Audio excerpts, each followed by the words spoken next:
ఇవాళ తిరుపతి లడ్డూ గురించి దేశమంతా అల్లరైపోయింది.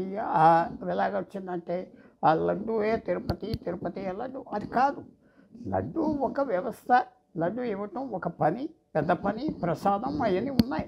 కానీ దీనివల్ల బయటకు వచ్చేది ఏంటంటే 1956 ఆంధ్రప్రదేశ్ వేరే రాష్ట్రం అయినప్పటి నుంచి తిరుపతి టెంపుల్ ఆంధ్రప్రదేశ్ ప్రభుత్వం కింద ఉన్నది. అలాంటి పరిస్థితుల్లో ఈ 70 సంవత్సరాలు ఎలాంటి అడ్మినిస్ట్రేషన్ ఇచ్చామంటే అది కనపడట్లేదు. ఎంతో డబ్బు వస్తుంది, ఎన్నో కాంట్రవర్సీస్ ఉన్నాయి. అదే కాకుండా ముఖ్యంగా వాళ్ళు ఎన్నో విషయాలు కరప్షన్ ఉన్నాయి. ఇవన్నీ ఎందుకు వస్తున్నాయంటే చైర్మన్ ఎవరు అపాయింట్ చేస్తున్నారు? ఏ ప్రభుత్వం వచ్చినా ఒక పెద్ద వ్యాపారస్తుడు ఒకసారి లిక్కర్ కాంట్రాక్టర్ కూడా 5 సంవత్సరాలు రీసెంట్గా 20 సంవత్సరాల క్రితం కూర్చోబెట్టారు.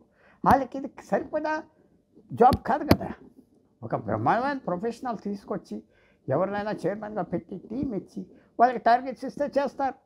ఇప్పుడు దాదాపు ఎంతమంది పిలిగ్రిమ్స్ వచ్చినా మేనేజ్ చేయడం కూడా కష్టమైపోతుంది. కొన్ని మిగతా మతాలకి లక్షల మంది వస్తున్నారు, తిరుగుతున్నారు. 40-50 లక్షల మంది ఒక్కో రోజు ఒక్కో ప్లేస్కి వస్తున్నారు, అక్కడ చదువుకుంటున్నారు. ఇది పెద్ద పని కాదు. దీనివల్ల ఏంటంటే లడ్డు అనేది బయటకు తీసుకొచ్చింది ఏంటంటే కరప్షన్ ఉన్నది, అడ్మినిస్ట్రేషన్ బాగోలేదు, మనం చేసిన అపాయింట్మెంట్స్ బాగోలేదు. ఏ ప్రభుత్వం వచ్చినా ఆ పదవులు అందరూ రాజకీయానికి సంబంధించిన వాళ్ళకి ఇస్తున్నారు, వాళ్ళు ఇష్టం వచ్చినట్టుగా చేస్తున్నారు, వెళ్ళిపోతున్నారు. ఆ మార్పు మాత్రం తేవాలి. అనుమానం ఇంత పెద్ద వ్యవస్థలో ఇంత పెద్ద కరెక్ట్ చేసేటప్పుడు తప్పకుండా కరప్షన్ వస్తుంది.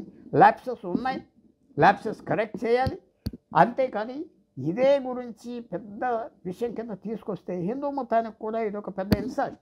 మిగతా మతాలు ఇలాంటి విషయాల మీద ఎక్కువ బయటికి తీసుకొచ్చి వాళ్ళే అల్లరి సరి చేసుకోవాలి. ఎవరు తప్పు చేశారో వాళ్ళకి పనిష్మెంట్ ఇవ్వాలి.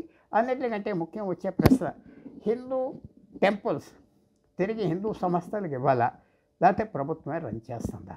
బ్రిటిష్ హయాంలో స్టార్ట్ అవ్వింది Madras charitable trust religious endowments అని.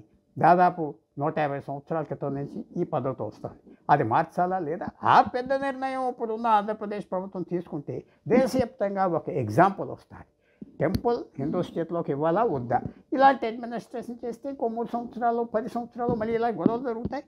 బయట పడేదే మనం అనుకుంటున్నాం, కానీ బయట పడని ఎన్ని వ్యవస్థలు ఎంత కరప్షన్ ఉందో ఎవరికి తెలుసు. సో ఈ లడ్డూ కాంట్రవర్సీ ఒక మంచి అవకాశం రిఫార్మ్కి. ఆ రిఫార్మ్ తేవాలి ప్రభుత్వం, అది మనం కోరాలి.